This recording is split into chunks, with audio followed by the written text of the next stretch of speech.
all well at your home. Today is our first lecture of class 11. So I welcome you in your new session and good luck for your health and your future. Congratulations everyone for your achievement in class 10.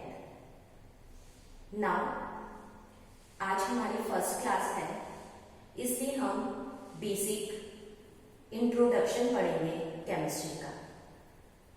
इसके बाद हम धीरे धीरे step by step study करेंगे chemistry से related जितने भी chapters 14 chapters हमारे सिलेबस में हैं उनके बारे में। Now for those who know that कि मैं केमिस्ट्री पढ़ाती हूँ, but for those who don't, उनके लिए myself Preeti Bajaj and I have been teaching chemistry. Now अब मैं बात करूं मोटिवेशन की, तो केमिस्ट्री से रिलेटेड मेरे माइंड में एक वर्ड आता है मोटिवेशन के लिए। Motivation is a volatile substance. Means मैं आपको कुछ बोलूं या आपके कोई रिलेटिव, आपके टीचर्स, आपका ब्रदर सिस्टर आपको कुछ भी बोलता है तो वो चीज आपके माइंड में आधा घंटे के लिए रहेगी, लेकिन उसके बाद वो हवा में उड़ जाएगी। इसका मतलब क्या हुआ? मोटिवेशन जो है वो आपके लिए कैसा सब्सटेंस है? एक वॉलेटाइल सब्सटेंस है। Volatile means just like water, जो थोड़े टाइम बाद क्या हो जाता है? वेपराइज हो जाता है, हवा में उड़ जाता है। तो मोटिवेशन जो है वो भी एक तरीके का वॉलेटाइल सब्सटेंस ही है। ठीक है, अब मैं आपको बात करूं मोटिवेशन के लिए, तो मोटिवेशन जो है वो आपके अंदर से आना चाहिए। ठीक है, यानी आप सेल्फ मोटिवेटेड होने चाहिए, और आपका जो सेल्फ मोटिवेशन है वो डिसाइड करेगा आपके गोल्स, आपके एटीट्यूड, आपके आइडियाज, आपकी परफॉर्मेंस, आपको सपोर्ट और एट द एंड आपकी सक्सेस। सो आई वॉन्ट कि आप सारे के सारे सेल्फ मोटिवेटेड हो। ठीक है, आपके लिए केमिस्ट्री जो है वो नया सब्जेक्ट नहीं है, क्योंकि आप 10th में भी केमिस्ट्री पढ़ के आए, 9th में भी केमिस्ट्री पढ़ के आए, बट अभी आपके लिए केमिस्ट्री जो है वो बहुत अलग से एक सब्जेक्ट बन चुका है। पहले आप साइंस में कुछ चैप्टर पढ़ते थे केमिस्ट्री का, अब आप पूरे की पूरी केमिस्ट्री की जो बुक्स है उसको पढ़ोगे। ठीक है, इसलिए आप अपने सब्जेक्ट के साथ जितना टाइम स्पेंड करेंगे, you will definitely much and much strong with your subject. Okay, अब बात करते हैं हम केमिस्ट्री की। तो आपने जब सुबह उठे या और उसके बाद से लेकर आपने पूरे दिन में क्या किया, वो सब केमिस्ट्री से रिलेटेड है। Like this morning you walk up with the sound of alarm. Alarm का साउंड बजा और आप उठे, तो इसके पीछे क्या केमिस्ट्री है? इसके पीछे केमिस्ट्री है कि जो मॉलिक्यूल्स हैं उनका अलाइनमेंट हुआ, और जो आपकी क्लॉक का जो एलसीडी है वहां पर इलेक्ट्रॉन्स का फ्लो स्टार्ट हुआ, उसकी वजह से साउंड जनरेट हुआ। ठीक है, तो मॉलिक्यूल्स के अलाइनमेंट की वजह से साउंड जनरेट होता है। उसके बाद you throw off your thermal insulator made up of polymer. अब ये क्या चीज है? मतलब आपने अपने ब्लैंकेट को हटाया। ब्लैंकेट जो है वो पॉलीमर का बना हुआ होता है, और उसके बाद वो किसकी तरह बिहेव करता है? थर्मल इंसुलेटर की तरह बिहेव करता है। तो यहाँ पे भी हमारी केमिस्ट्री यूज आती है। Then you shower with dihydrogen oxide. अब ये डाईहाइड्रोजन ऑक्साइड क्या होता है? Dihydrogen oxide it is H2O water, मतलब आपने पानी से शावर लिया। ठीक है, इसके बाद अगर हम बात करें, you apply soap and wash your clothes with detergent, तो यहाँ पे भी क्या है? केमिस्ट्री है। उसके बाद आप अप्लाई करते हो जेल या क्रीम्स, तो वहां पे भी क्या है? केमिस्ट्री है। ठीक है, उसके बाद गर्ल्स के लिए जैसे ज्वेलरी अप्लाई करती है, ज्वेलरी पहनती है, तो वो भी क्या है? केमिस्ट्री है, क्योंकि वहां पे भी मेटल्स आती है। अगर हम गोल्ड की ज्वेलरी की बात करें तो AU गोल्ड आपका मेटल हो गया, सिल्वर मेटल हो गया।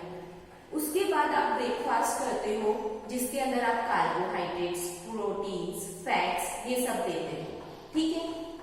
उसके बाद आप व्हीकल में बैठकर स्कूल जाते हो या कहीं भी जाते हो, तो आपका जो पूरे दिन का शेड्यूल है वहां पर हर जगह क्या होती है, केमिस्ट्री यूज में आती है। Means it is all the chemistry, chemistry is not limited to your text book, ठीक है। अब देखिए हम स्टार्ट करते हैं केमिस्ट्री के कुछ बेसिक इंट्रोडक्शन से। हमारे केमिस्ट्री की बुक के अंदर टोटल 14 चैप्टर्स हैं। उसमें हमारा फर्स्ट चैप्टर जो है बेसिक इंट्रोडक्शन का है, ठीक है। तो सबसे पहले हम बात करें कि व्हाट इज केमिस्ट्री। हम बोले जा रहे हैं केमिस्ट्री केमिस्ट्री। अब केमिस्ट्री है क्या, तो देखिए chemistry is a branch of science. Science की वो ब्रांच जिसके अंदर हम किसी भी matter that deals with the study of matter, its composition, structure and the changes undergo in composition as well as energy during various processes. Means कि chemistry जो है वो साइंस की एक ब्रांच है जिसके अंदर हम किसी भी मैटर के कंपोजिशन का, उसके स्ट्रक्चर का और उसके अंदर वेरियस प्रोसेस होने पर जो एनर्जी चेंज आता है उसकी स्टडी साइंस के जिस ब्रांच में करते हैं उसे हम क्या बोलते हैं, केमिस्ट्री बोलते हैं, ठीक है। अब बात करते हैं मैटर की। तो what is matter? Any substance small to small, जितना छोटा हो सकता है जितना बड़ा हो सकता है। एनी सब्सटेंस दैट हैव मास, जिसका कुछ ना कुछ मास होता है, and that occupies volume, means जो कुछ ना कुछ स्पेस ऑक्यूपाई करता है, या दैट हैव वॉल्यूम, जिसका कुछ ना कुछ वॉल्यूम होता है। तो हर वो चीज जो है जिसका कुछ ना कुछ मास होता है, जिसका कुछ ना कुछ वॉल्यूम होता है, हर वो चीज क्या होती है, मैटर होती है, ठीक है। अब हम मैटर की बात करें तो मैटर जो है वो हमारे पास 2 टाइप से क्लासिफाई किए गए हैं। मैटर जो है उसका हम जनरल क्लासिफिकेशन जो है 9th क्लास में पढ़ के आ चुके हैं, उसी को हमें यहाँ डिटेल से पढ़ना है। अब देखिए इससे पहले मैं आपको कुछ और बात बताऊं। पहले आप ये देखिए केमिस्ट्री जो है उसकी भी बहुत सारी ब्रांचेस हैं। उसमें से हम कुछ ब्रांचेस जो है उनको स्टडी करते हैं। देखना केमिस्ट्री की जो ब्रांचेस है उसमें फर्स्ट आपके आती है ऑर्गेनिक, सेकंड आती है inorganic,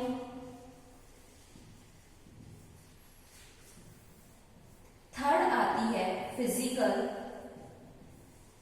and fourth one is analytical, ठीक है। ऑर्गेनिक केमिस्ट्री के बारे में आपने स्टडी किया है 10th क्लास में। ऑर्गेनिक केमिस्ट्री जो है जिसके अंदर हम कार्बन कंटेनिंग कंपाउंड्स की स्टडी करते हैं।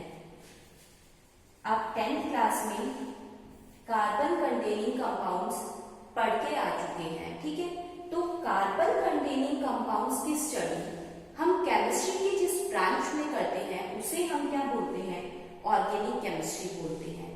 अब कार्बन कंटेनिंग कंपाउंड्स में आप कार्बोनेट्स, बाइकार्बोनेट्स इनको छोड़ दो और इसके अलावा कार्बन के जितने भी कंपाउंड्स हैं उनकी स्टडी हम जिस ब्रांच में करेंगे उसे हम क्या बोलते हैं, ऑर्गेनिक केमिस्ट्री। इसके बाद मैं बात करूं इनऑर्गेनिक केमिस्ट्री, कार्बन को छोड़कर जितने भी एलिमेंट्स हैं उनसे रिलेटेड जो कंपाउंड्स हम स्टडी करते हैं उसे हम स्टडी करेंगे इनऑर्गेनिक केमिस्ट्री के अंदर। कार्बन को छोड़कर जितने भी कंपाउंड्स हैं वो केमिस्ट्री की जिस ब्रांच में स्टडी किए जाते हैं उसे हम बोलते हैं इनऑर्गेनिक केमिस्ट्री। जैसे आपके हो गए नाइट्रोजन, आपने फ्लोरीन, क्लोरीन, ब्रोमीन, आयोडीन ये सब पढ़े हैं। तो कार्बन के कंपाउंड्स को छोड़कर जितने भी कंपाउंड्स की स्टडी करेंगे वो किसमें करेंगे, इनऑर्गेनिक में। फिजिकल केमिस्ट्री की अगर हम बात करें तो फिजिकल केमिस्ट्री के अंदर हम स्टडी करते हैं वेरियस लॉज की। फिजिकल जो चेंजेस होते हैं, फिजिकल जो प्रोसेसेस होते हैं या कोई भी मैटर जो है उसके कंपोजिशन में चेंजेस आता है, एनर्जी में चेंजेस आता है, तो जो अलग अलग लॉज लगते हैं उसको हम जिसमें स्टडी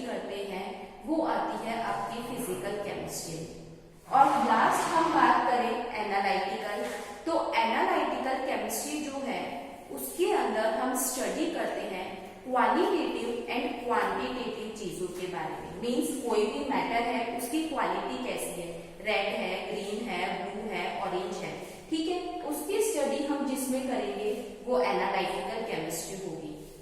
उसकी क्वांटिटी कितनी है उसके बारे में हम स्टडी करेंगे, वो भी एनालिटिकल केमिस्ट्री के अंदर करेंगे, ठीक है। तो ये हमारी 4 ब्रांचेस हैं मेनली, बाकी और भी बहुत सारी ब्रांचेस है केमिस्ट्री की, लेकिन मेन जो ब्रांचेस है वो ये है, ठीक है। फिर इसके बाद हम पढ़ते हैं क्लासिफिकेशन ऑफ मैटर। तो मैटर जो है उसका क्लासिफिकेशन 2 बेसिस पे किया गया है।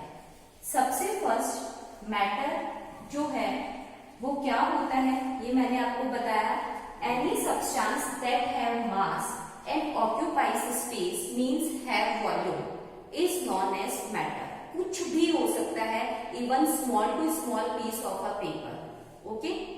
नाउ मैटर जो है उसका क्लासिफिकेशन किया गया है, एक तो फिजिकल क्लासिफिकेशन